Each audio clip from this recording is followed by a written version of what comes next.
So the blue player starts off. So we have a shepherd. We have a, oh, what's this? Gosh. I think it's a carpenter. Yeah, I think carpenter would be the right. Then we have another granary, and we have a trader, which is really good situation. So for once, the red player could now buy the granary. Of course, you are only allowed to use the value of one granary, so the blue player cannot decide to get another granary, so this doesn't work. And in this case, he gets the carpenter, the blue player, because it also brings him a victory point. Let's place it somewhere here.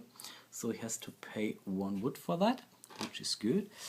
And definitely the red player will go for the granary, so it's a stone, a wood, and a food in this case. So let's pay that. So we have 1 food, we have 1 wood, and 1 stone. So this is what we have to pay for that. Put it away and put the granary also somewhere where it really doesn't hurt. So somewhere in the corner. So the basically the numbers that are not rolled very often basically. So this was the market phase. Again, we will discard the remaining tiles here. And then the blue player again has his 2 Baron actions. Let's see, I think he will definitely need gold, so he activates the beggar. So he gets 1 additional gold for the beggar.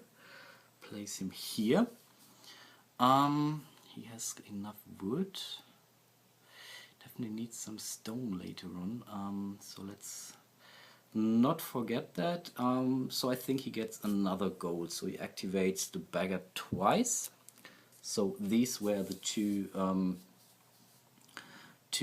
actions, Baron actions for the blue player, and now it's for the feeding phase. So he still is below 13. So let's see, let's check. So 3, 5, 7 tiles he has in its fiefdom right now.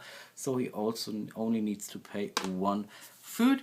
And now it's again the red player's turn, and he will roll the dice. So let's do that right now.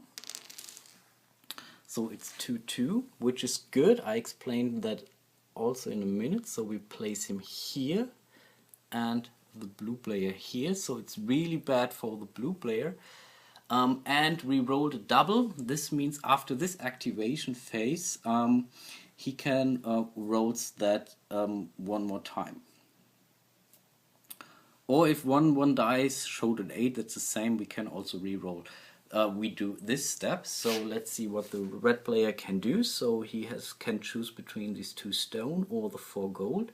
He does have more than enough gold at the time being, so he decides to get the 2 stones for this action, which really helps him a lot later on. The blue player cannot do anything, so he cannot activate the granary here, so it's really tough luck, or bad luck basically. So, but now as it is a double, we can roll again for the red player. Oh, it's 1-1. 1-1. Again, not very good for the blue player, but okay for the red player. So he takes another. So in this case, he only can do activate the stone quarry here. So he gets another 2. So let's take a 3 out here and take this one away. And now he can re-roll again. So this really can go on whenever it's again. So it's an 8. Oops, sorry, this was an 8. 8 and 5. So let's see. So it's 8 and 5. So in this case, the blue player cannot do anything. And let's see, the red player and the blue player is 8 and 5. So this is here. So red player cannot do anything. Blue player again can activate the carpenter and gets another victory point, which is definitely okay for him. And as the dice result, or one of the dice showed an 8, he again can roll again, the red player. So let's see, it's now 5 and 2, so start again, 5 and 2.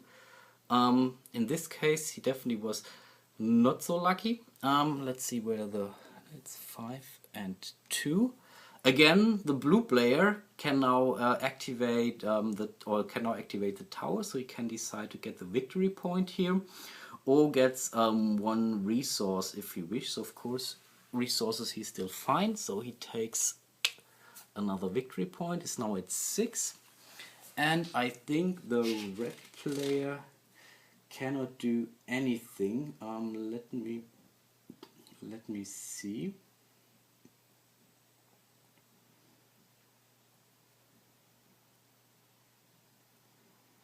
No. He cannot do anything because it's not adjacent to this tower here. Yeah, this was now the first phase of the red player, so several first phases. Now it's for the event card, and let's see what he draws here. So this is the festival for St. Snood. First thing that happens, all players lose 1 victory point. That's not so funny. So 5, and red player is back to 2. Second, the player with the least resources gets 1 resources of his choice. So that's something we have to count. So it's 4, 7, that's 11, that's 5, 16, and 20. So blue has 20.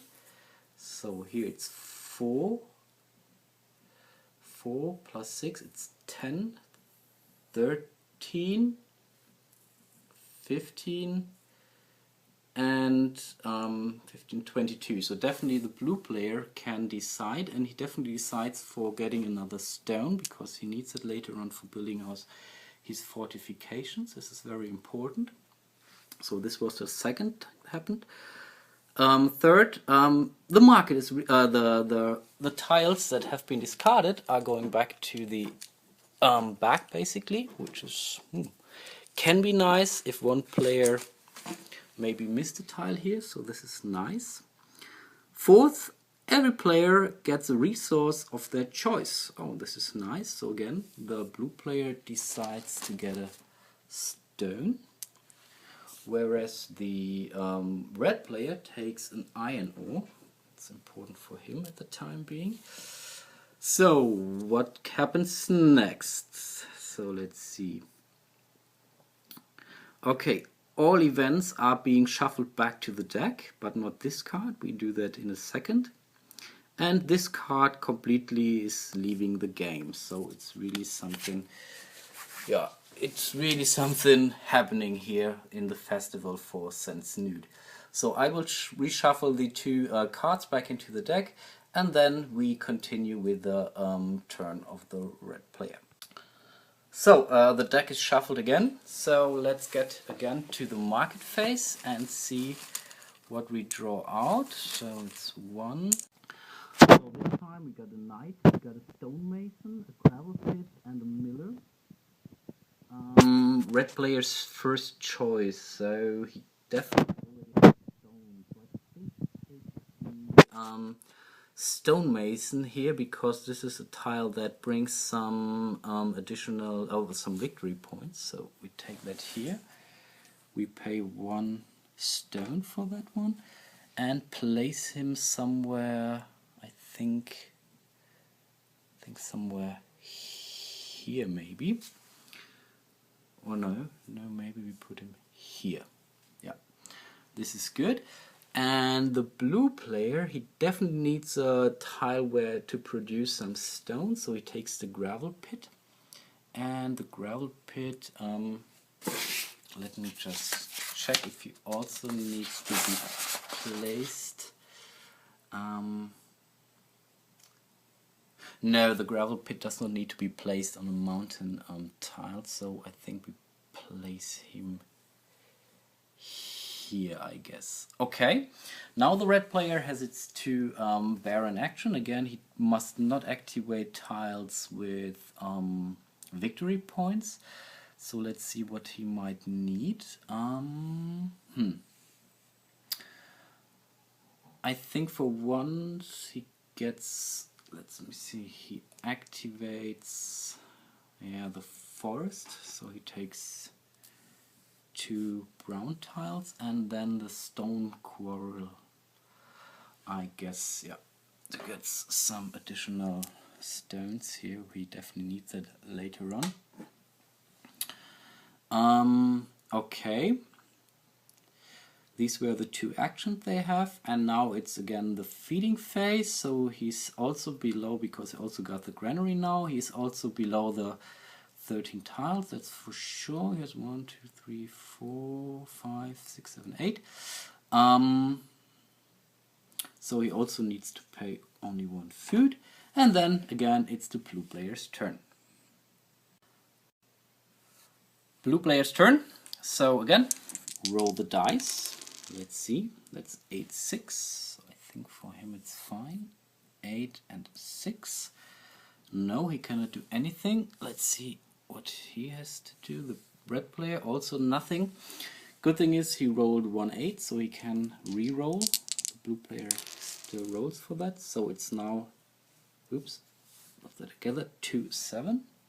So it's 2 and 7. Okay, this is good for him.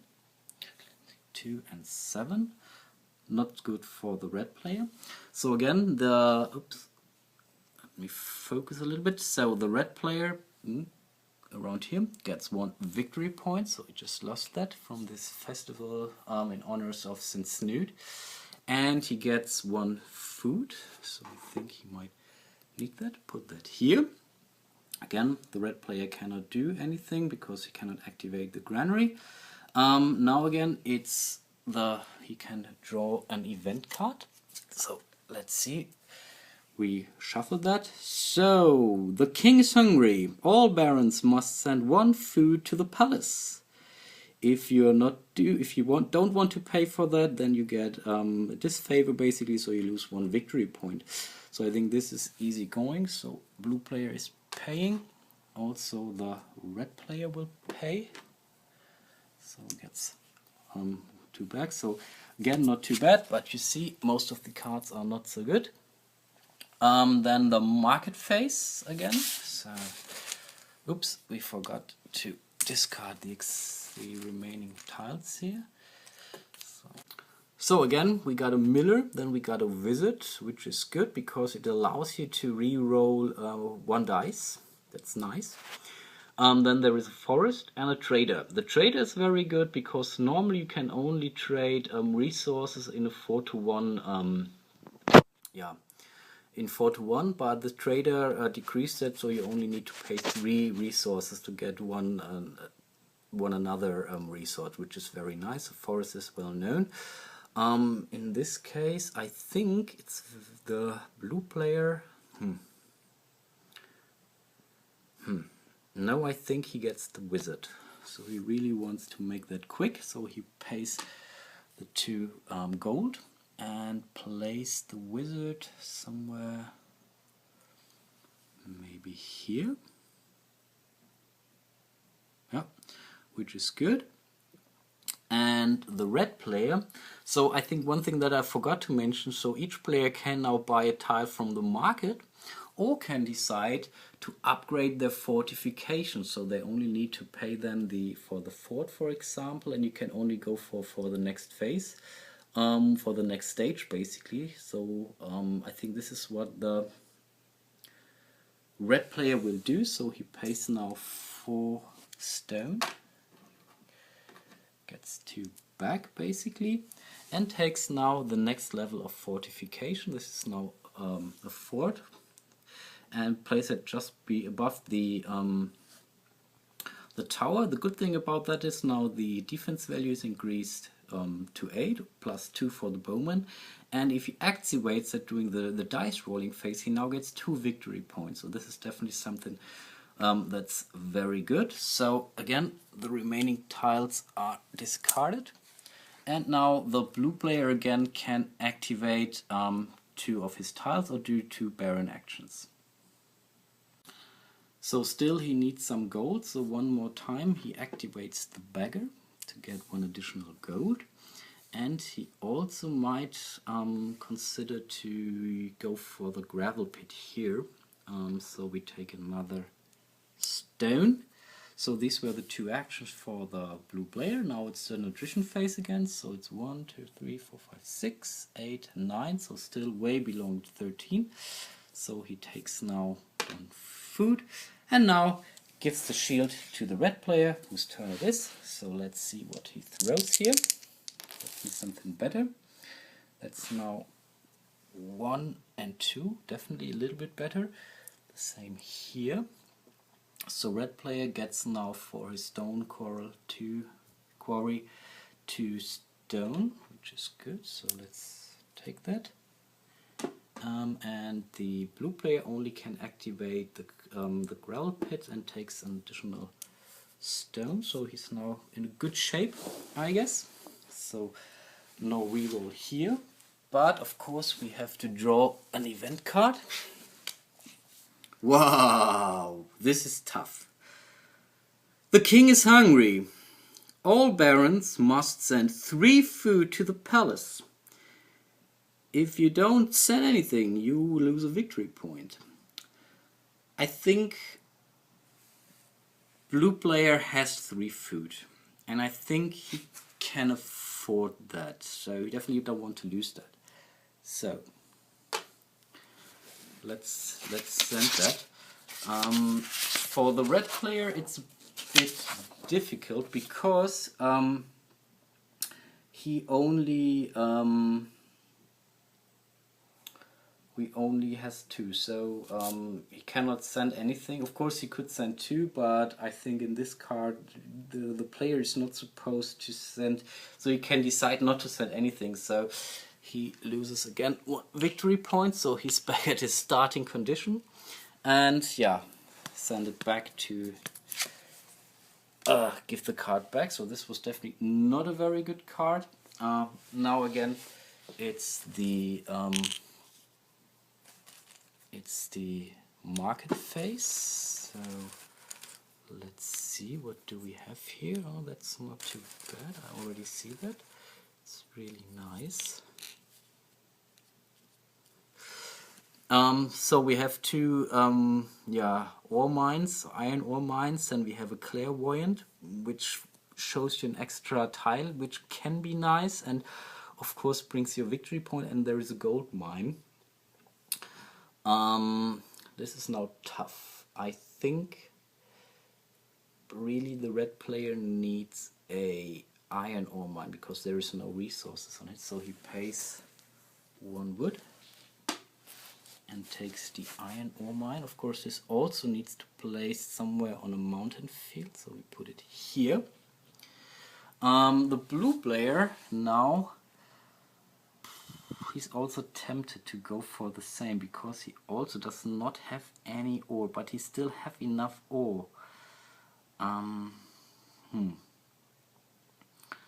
It's now tough because he's considering to also upgrade his fortification here.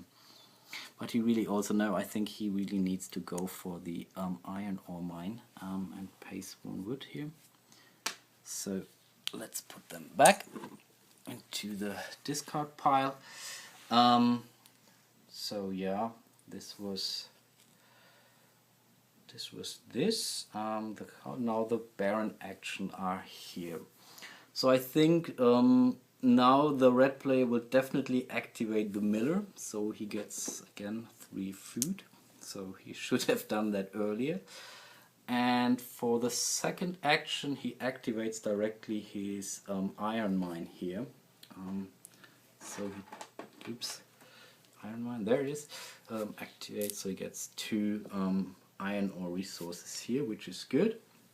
Now back to the fortification, to the nutrition of feeding phase. So now he really has to, let me zoom up a little bit. So he really needs to pay for all. So it's 1, 2, 3, 4. There are 2 tiles, remember. 5, 6, 7, 8, 9, 10, which is still good. So he only needs to pay 1 food.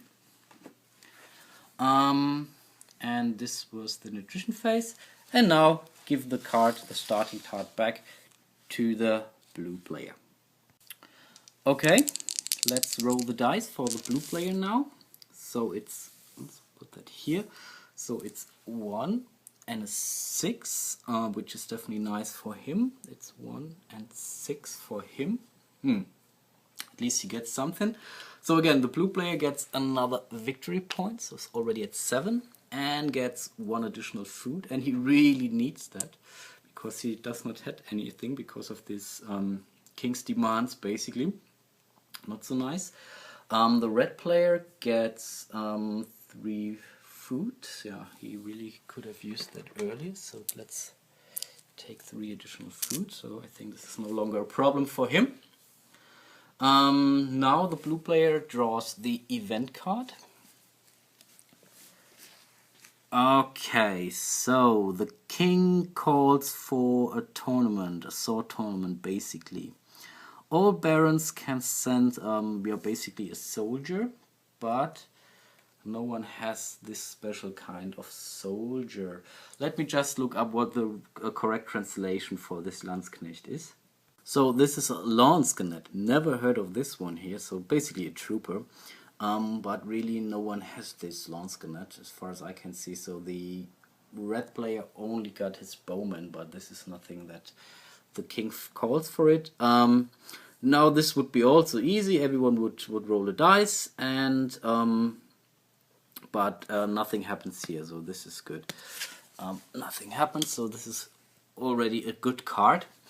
So this was the blue player for the event card, and now it's again the market phase. So let's see what we can draw here. So, and here. Okay. So now we have this Landsknecht, though this is guy on the right side here, so but a bit too late. Then there is a knight, a hunter, and a cellarman. It's a blue player's turn. There's another way to get some victory points, but I guess this time he really will upgrade his fortification to a fort, so he takes this one here. He needs to pay 4 stone for that, so he has more than enough for that. So this was the buying phase for the blue player. I think... no.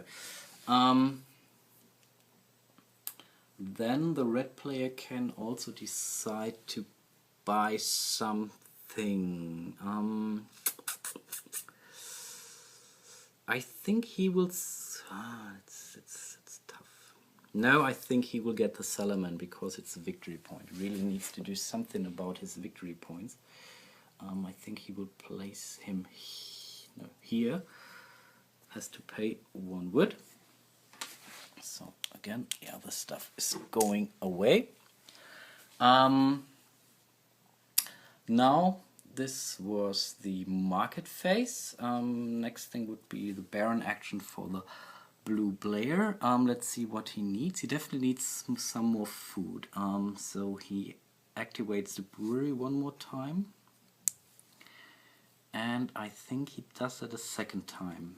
So he has again 3 maybe should have really gotten him the hunter now. Okay, too late. So then he has to pay the food. So 1, 2, 3, 4, 5, 6, 7, 8, 9, 10, 11. There are 2, so it's still only 1 food he has to pay. And now he's giving the starting player to the red player. As usual, he rolls the dice. So it's 2 and 8. 8. Nothing for him. Let's see what's for the blue player. Also nothing for him. Good thing is there's an 8, so he can re-roll. So it's 1 and 6. What's always with this 1? 1 and 6. Better 1 and 6 for his guy. So again, the blue player takes, but we start with the red player. First things first. So he gets now an additional 3 food. Really not necessary, so he really has more than enough, but maybe he can trade them on later on, though that's not too bad. And he gets also 1 food and again 1 victory point, so he's now already at 8, coming closer. Then there is no reroll. No, then he has to draw the event card. The Queen is visiting one of... no, all the barons a visit, basically. She's visiting one of all the barons. All barons have to roll 2 dice, and they add their favor points. The player with the lowest value gets another additional favor point, which is good. So let's roll for the blue player. So he already got 8. 8, it's 16 for 16, really too good. So red player only got 1 favor point, so he really needs to throw bad. So it's 5 plus 1, it's only 6. So in this case, the player with the lowest value gets a favor point. So in this case, this would be the red player. Now again at 2. Good card, at least for the red player.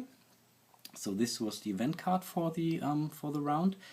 Now we are again going for the market step. Let's see. So again, it's 1 Landscanet, another granary, a knight, and oops, sorry, missed that, and another miller in this case. So it's the red player's turn, so he can go first for the buying. Again, he cannot go for another granary, but he's thinking of getting the Landscanet here. It only costs him 1 iron, so he does that. So he placed that also here on the, still not looked that up, and pays his iron ore. Now the blue player can buy something. Yeah, he definitely needs some food. And this is the miller for his case, so he needs to pay once. Oops, sorry, this was my finger. So 1 stone and 1 wood. So let's pay the stone and let's take the wood here. So he gets the miller. Now we place it correctly on a river, so he gets the bonus now. So 4 instead of 3. Let's get rid of the remaining tiles here. And now it's the Baron actions for the red player. What does he need? What does he need? I think it's... Yeah, I think he goes for the stone quarrel here. Quarry? 2 stone, which is good. And I think he will activate the forest because he also needs some wood in future. So let's take a 3, give 1 back. So these were his 2 actions, Baron actions. Now it's again the feeding phase. So let's see, it's 1, 2, 3, 4, 5, 6, 7, 8, 9, 10, 11, 12. So we are still doing good. So we still need to pay only 1, but the next tile we'll put in the next phase. So he needs to pay only 1. And I think that's it for the red player. And I think for today we are finishing ending the session here. Hope you enjoyed it. Hope you can get some first impressions on the game, and hope to see you soon in the second part of our playthrough of Feudality. Hope to see you soon. Bye bye.